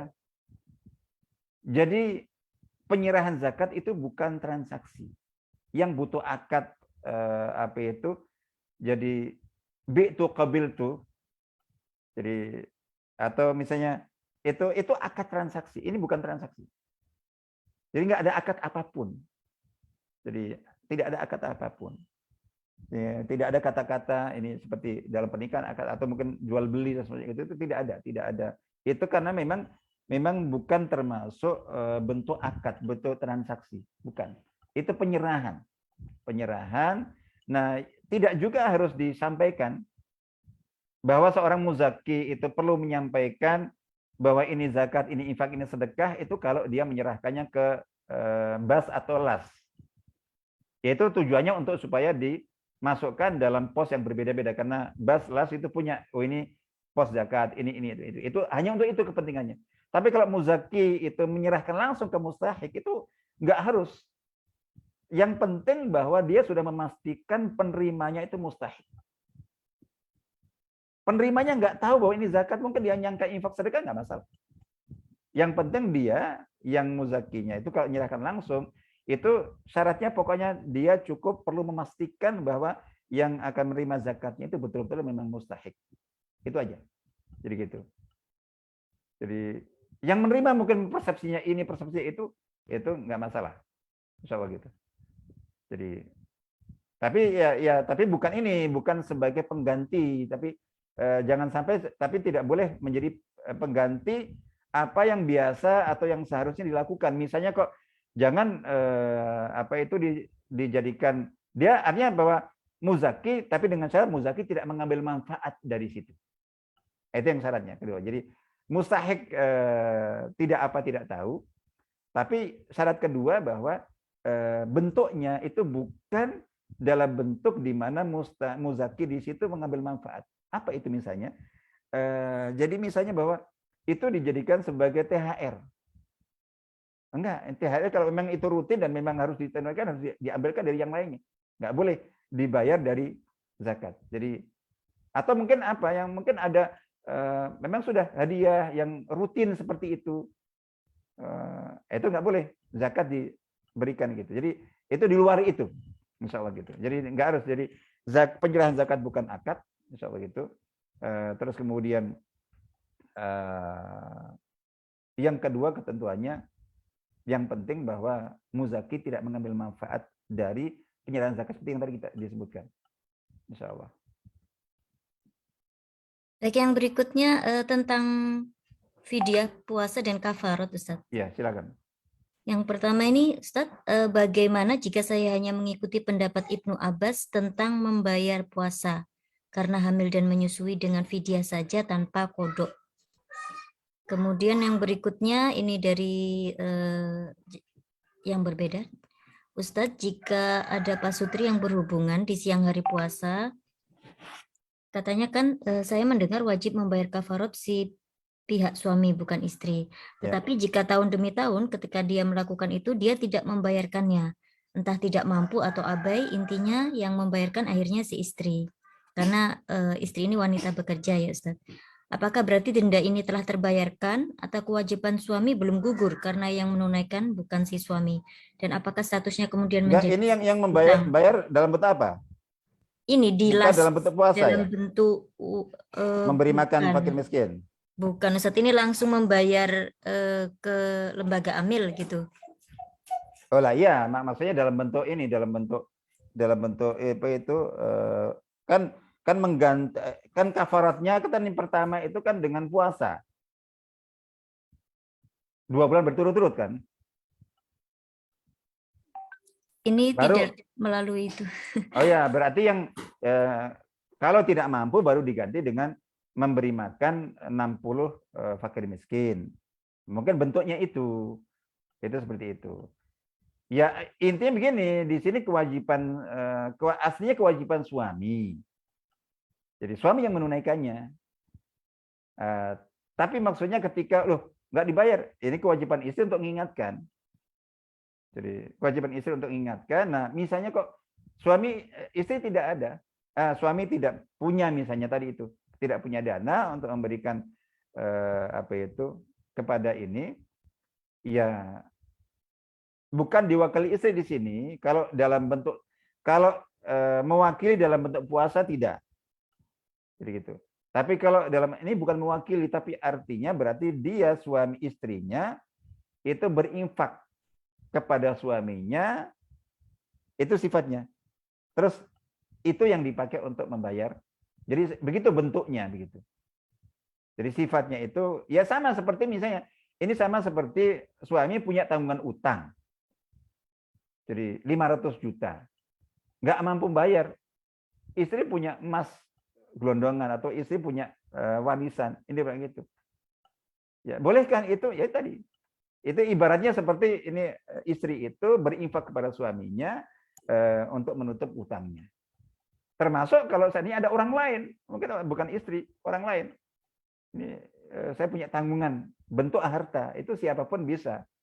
Tapi ya perlu disampaikan bahwa ini jadi sifatnya seperti itu bentuknya. Jadi bukan menggantikan, tapi maksudnya adalah bahwa kalau untuk membayarkan itu sifatnya seperti ibaratnya istri tadi itu siapapun itu membantu dia untuk ya kayak contoh seperti kurban gitu kan, orang mau kurban tidak punya, boleh nggak dia dikasih kambing atau dikasih sapi orang lainnya, boleh saja, dan menjadi ini ya, jadi seperti orang itu ini insya Allah gitu ya. Untuk yang pertanyaan sebelumnya tadi Ustaz, yang mengambil pendapat Ibnu Abbas membayar fidyah Iya, sapi jadi kalau untuk bagi ibu yang tanpa kodok. hamil dan menyusui itu kalau ya saya sampai ya itu pilihan, monggo. Tapi kalau mengikuti mazhab itu seluruh mazhab yang 4 Hanafi, Maliki, Syafi'i, Hambali itu semuanya sepakat kewajibannya tetap qadha. Kewajibannya tetap qadha. Bahkan dalam kondisi tertentu ketika seorang perempuan yang hamil atau menyusui itu faktor penyebab dia tidak puasa itu murni karena pertimbangan kepentingan atau kemaslahatan janin atau bayinya, itu bahkan menurut mazhab Syafi'i dan Hambali itu kewajibannya double, qadha plus fidyah, misalnya gitu. Nah, kalau Dr. Yusuf Qaradawi itu ini jadi secara umum mengikuti mazhab jumhur tadi itu, yaitu qadha tanpa didobelkan dengan fidyah. Jadi aslinya begini loh, pengganti sebetulnya pengganti bagi siapapun yang tidak mampu berpuasa, ada halangan untuk berpuasa, itu penggantinya itu qadha, itu yang asli. Penggantinya itu qadha, mengqadha puasa lain. Itu aslinya, itu kaidah dasarnya. Nah, fidyah itu adalah ketika secara umum yang bersangkutan itu tidak mampu mengqadha, tidak punya waktu mengqadha, tidak bisa mengqadha, diganti dengan fidyah, itu aslinya. Makanya yang fidyah itu aslinya kan untuk bapak ibu yang sudah sepuh, manula, atau orang-orang yang sakit menaun, sakit yang harapan kesembuhannya kecil sekali. Karena apa? Karena tadi itu. Kalau sudah qadha, kapan dia mau mengqadha? Jadi gitu. Atau orang yang pekerjaannya itu pekerja berat ya, kayak di seperti mungkin angkut barang di pelabuhan, berat sekali, atau mungkin yang pekerja tambang sepanjang tahun itu. Kalau dia harus mengqadha, kapan dia mengqadha? Dia istirahat kerjanya itu hanya kalau sakit. Misalnya begitu. Nah, itu yang diganti itu. Nah, sehingga kalau ngikuti itu, kalau menurut Qaradawi itu secara umum tetap prioritasnya qadha, karena faktanya juga banyak ibu hamil menyusui itu yang ternyata tetap bisa itu mengqadha. Misalnya tadinya hamil berat, Tapi setelah menyusui, sambil menyusui ternyata ya tidak setiap hari gitu misalnya begitu, tidak setiap hari, itu sepanjang tahun bisa. Jadi puasa tidak mengganggu dia menyusui. Insya Allah itu. Dan kuat. Bahkan ada yang selama Ramadan sambil hamil menyusui ya, ada yang kuat gitu. Tapi ketika memang kondisi ibu yang hamil menyusui berbeda-beda. Bagi yang memang berat, itu kaidahnya wa'alladzina yutiqunahu, bagi yang memang berat sehingga harus tidak puasa, insya Allah berat kalau puasa, baik pengaruhnya ke diri pribadinya maupun ke janin atau anaknya yang disusui, maka ada rukhsah tidak puasa. Nah, penggantinya itu kondisi berbeda-beda kalau ngikuti tadi. Kondisi berbeda-beda dengan kalau masih ada kondisi masing-masing yang menentukan leluasa dan bisa untuk qadha, tapi ketika tidak dengan fidyah. Insyaallah itu. Nah, Dr. sekali menyebutkan khususnya untuk ibu-ibu yang ibaratnya dalam rentang waktu sekian Ramadan itu kondisinya selalu antara hamil dan menyusui. Ramadan tahun ini hamil, Ramadan tahun depan menyusui, Ramadan berikutnya hamil lagi. Misalnya seperti itu contohnya. Karena hamil 9 bulan, menyusui 2 tahun. Itu bisa jadi. Nah, untuk yang kondisi seperti itu berarti kesempatan untuk mengqadha kecil sekali. Jadi apalagi dengan kondisi khusus, di situ kesempatan untuk mengambil mazhab Ibnu Abbas, Ibnu Umar itu monggo terbuka. Jelas itu pilihan salah satu pendapat, cuman memang itu di luar mazhab 4. Insya Allah gitu, silakan. Berarti kalau tidak ada alasan medis atau apa, sebaiknya kodok dulu ya, Ustaz ya? Tidak Ya, langsung memilih ini pendapat kemampuan ini kan kondisi ya. Jadi yang menjalani yang lebih tahu. Ya, jadi kalau memang dia merasa terasa beratnya itu ya tidak dipaksakan. Apalagi bisa berini. Jadi ya secara medis tidak bahaya, terus dia mampu. Jadi dia merasa tidak keberatan. Insya Allah gitu. Baik, alhamdulillah. Ini pertanyaan terakhir Ustadz tentang zakat. Untuk menghitung zakat mal, apakah dihitung dari bruto atau neto setelah dikurangi kebutuhan primernya? Contoh, saya setiap bulan mendapat gaji 15 juta, tapi ada cicilan rumah, kendaraan, sekolah anak yang cukup besar, dan karena posisi kerja di luar kota, otomatis ada biaya PP transport. Ya. Sehingga jika neto mungkin tinggal sekian juta. Ya, ya itu khilafiyah yang sangat terkenal. Jadi ya ada yang berpendapat bruto, ada yang berpendapat neto. Saya selama ini lebih mengikuti mazhab atau pendapat Dr. Yusuf Al-Qardawi dalam kitabnya Fiqh Zakah, bahwa zakat itu dihitung dari penghasilan neto setelah dikurangi kebutuhan pokok dan hutang jatuh tempo seperti tadi, seperti cicilan rumah, cicilan mobil, cicilan motor gitu. Gitu. Termasuk tadi ya biaya transportasi itu, dan itu yang saya lebih cenderung dengan pendapat itu ya, karena faktanya begitu. Kalau kita hitung dari bruto itu banyak kasus, banyak kondisi di mana seseorang yang secara bruto misalnya itu ambillah gajinya 15 juta jelas sudah masuk kalau menurut Yusuf Qardawi. Jadi bahkan kurang dari 10 juta itu kalau bruto sudah masuk. Itu ada yang untuk memenuhi kebutuhan pokoknya termasuk hutang jatuh tempo, cicilan-cicilan itu bahkan kurang. Logikanya sederhana gitu. Untuk memenuhi kebutuhan pokoknya itu kurang, untuk biaya, apalagi punya anak beberapa yang sekolah semuanya biayanya lebih tinggi daripada biaya hidup itu bahkan kurang. Ibaratnya ya tanggal 20 25 sudah habis.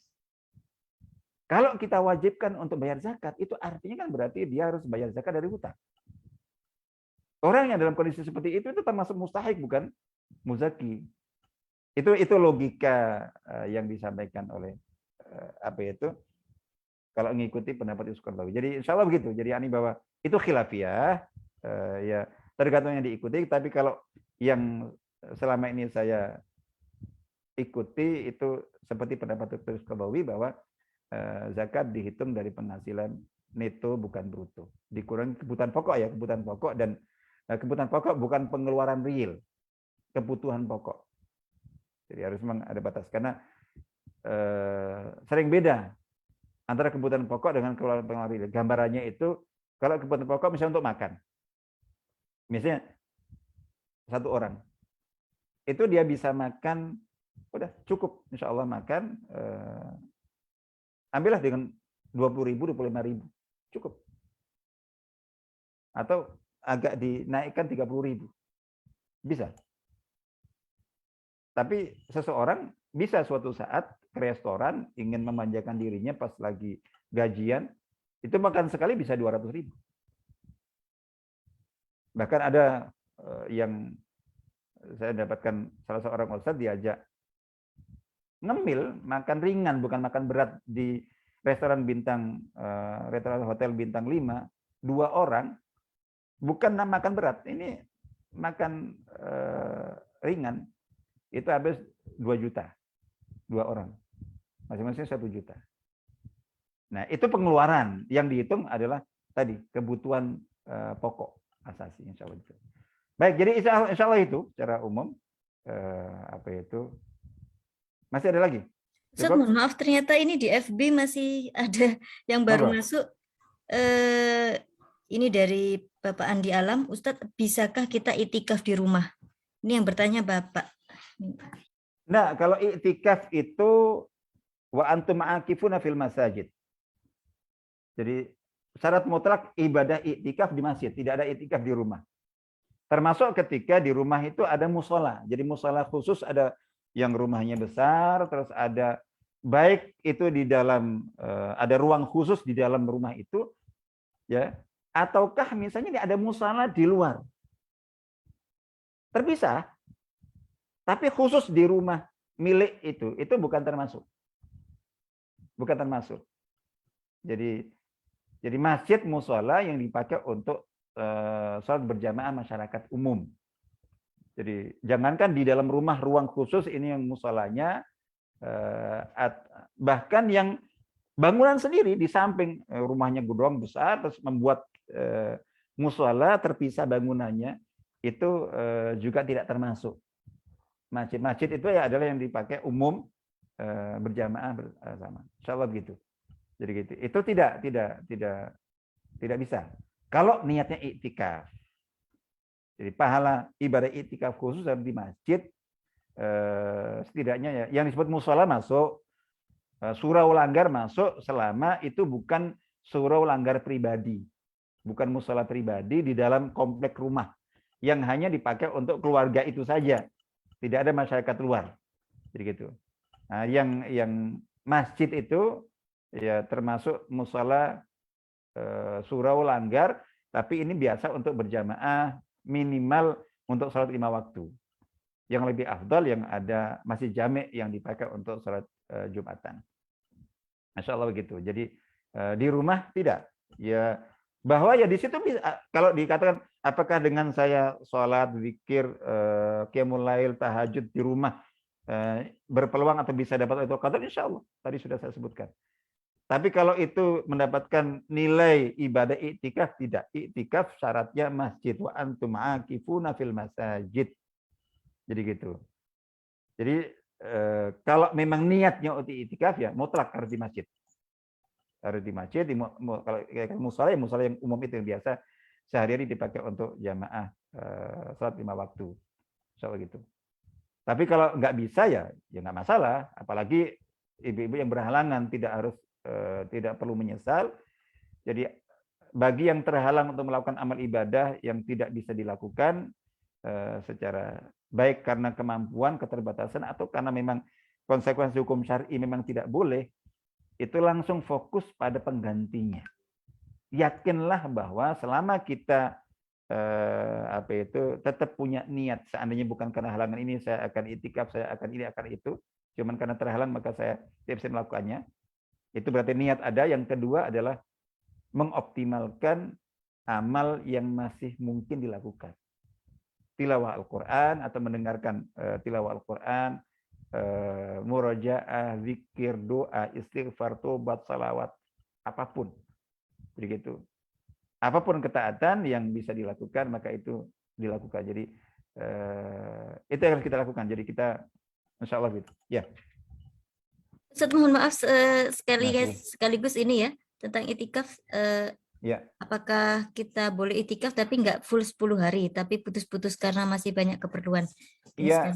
Ya berarti masing-masing. Jadi gitu. Artinya bahwa yang terbaik memang itikaf full 10 hari 10 malam. Kalau mau itu sunnah penuh itu 10 hari 10 malam, bukan hanya kok jadi kalau meskipun full 10 malam tapi setiap malam keluar terus kemudian masuk lagi, ya berarti itu ya itikaf berkali-kali dalam rentang waktu yang tadi hanya semalam, tergantung niatnya. Jadi gitu, insya Allah begitu. Jadi ini bahwa nggak masalah karena para ulama ya memang berbeda-beda. Ada yang berpendapat bahwa yang paling menyempitkan itu, yang paling mungkin ekstrim ya, itu yang berpendapat bahwa itikaf itu harus 10 hari 10 malam. Seperti itikafnya Nabi. Minimal. Kalau kurang misalnya 9 hari itu nggak sah. Itu yang kedua, ada yang membatasi itikaf itu minimal sehari semalam. Jadi minimal sehari semalam. Dan itu ada yang berpendapat begitu. Tapi yang insya Allah lebih kuat itu adalah tidak ada batasan untuk waktu, minimal waktu untuk iktikaf. Insya Allah gitu. Jadi ini bahwa semalam, beberapa jam, 1 jam seseorang masuk ke masjid dengan nawaitu untuk iktikaf sesuai dengan niatnya, itu insya Allah sah. Jadi kalau memang seperti itu ya berarti tadi ya setiap hari ketika dia masuk masjid itu iktikaf, ketika keluar sudah selesai iktikafnya. Nah, nanti kalau karena ini semuanya sunnah. Karena semua ini sunnah. Jadi ini boleh saja dan itu baik saja bagi itu. Jadi insya Allah begitu. Ya, saya kira itu insya Allah. Alhamdulillah sudah semua, Ustaz. Baik, insya Allah kita cukupkan sampai di sini. Terima kasih atas perhatiannya dan mohon maaf. Semoga bermanfaat dan mari kita manfaatkan sisa waktu dari bulan termulia, bulan penuh barakah. Kita berada di waktu-waktu yang penuh barakah seperti yang tadi saya sebutkan, bahwa orang yang atau cara terbaik untuk kita bisa meraih keberkahan Ramadan adalah dengan menyikapi setiap malam dari bulan Ramadan, apalagi di malam-malam terakhir ini. Setiap malam itu kita sikapi sebagai Lailatul Qadar. Sama, tidak kita beda-bedakan. Insya Allah itu yang insya Allah dengan begitu kita bisa meraup keberkahan Lailatul Qadar dengan prosentase dan bentuk yang sebanyak-banyaknya. Amin ya rabbal alamin. Dan jangan lupa saling mendoakan untuk kita semuanya. Di samping doa untuk diri pribadi dan untuk keluarga. Baik, kita pungkasi majelis kita. Saya mohon maaf sekali lagi. Dan insya Allah kita akan bertemu dengan bulan Syawal, dengan Idul Fitri. Taqabbalallahu minkum kullu aam antum bi khair, insyaallah. Mudah-mudahan amal ibadah kita diterima Allah Taala dan kita dijadikan termasuk di antara golongan orang-orang beriman dan orang-orang muttaqin. Amin ya rabbal alamin. Kita tutup dengan doa dan kita awali doa kita dengan membaca doa teragung dan doa yang paling mustajab dengan Ummul Kitab Al-Fatihah. A'udzubillahi minasyaitonir rajim. Bismillahirrahmanirrahim. Alhamdulillahirabbil alamin, arrahmanir rahim, maliki yaumiddin. Iyyaka na'budu wa iyyaka nasta'in. Iyyaka na'budu wa iyyaka nasta'in. Iyyaka na'budu wa iyyaka nasta'in. Ihdinas siratal mustaqim. Siratal ladzina an'amta 'alaihim ghairil maghdubi 'alaihim waladdallin. Amin. A'udzubillahi minasyaitonir rajim. Bismillahirrahmanirrahim. Allahumma shalli wa sallim wa barik ala sayyidina Muhammad wa ala alihi wa ashabihi ajma'in walhamdulillahil alamin. La ilaha illa anta subhanaka inna kunna minadh dhalimin. Hasbunallahu wa ni'mal wakeel. Allahumma inna zalamna anfusana zulman katsira wa la yaghfiru dhunuba illa anta faghfir lana maghfiratan min 'indika warhamna innaka antal ghafurur rahim. Allahumma a'inna ala dzikrika wa syukrika wa husni ibadatik. Allahumma ati nufusana taqwaha wa zakkiha anta khairu man zakkaha anta waliyuha maulaha. Allahumma ij'alna mimman shama ramadhana imanan wa ihtisaba. Allahumma ij'alna mimman qama ramadhana imanan wa ihtisaba. Allahumma ij'alna mimman qama lailatal qadri imanan wa ihtisaba. Allahumma ja'alna fihi minal maqbulin waj'alna fihi minal marhumin waj'alna fihi minal maghfuri lahum waj'alna fihi minal muttaqin waj'alna fihi min utaqaika minan nar ya rabbal alamin. Allahumma atiq riqabana wa riqaba abaina wa ummahatina wa ahalina wa aqribana wa ikhwanina wa akhwatina minan nar ya rabbal alamin. Allahumma balighna lailatul qadr. Allahumma arzuqna barakata lailatul qadr. Allahumma arzuqna barakata lailatul qadr. Allahumma arzuqna barakata lailatul qadr. Rabbana atina fid dunya hasanah wa fil akhirati hasanah wa qina adzaban nar. Subhana rabbika rabbil izzati amma yasifun wa salamun alal mursalin walhamdulillahi alamin. Wassalamualaikum warahmatullahi wabarakatuh. Waalaikumsalam warahmatullahi wabarakatuh. Ustadz, mohon maaf lahir batin. Sama-sama insyaallah. Mohon maaf semuanya. Barakallahu fikum. Banyak kurang karena sini admin minta maaf. Insyaallah barakallahu fikum insyaallah. Sama-sama. Sehat semua, Ustadz. Amin. Assalamualaikum warahmatullahi wabarakatuh. Waalaikumsalam warahmatullahi wabarakatuh. Mohon maaf.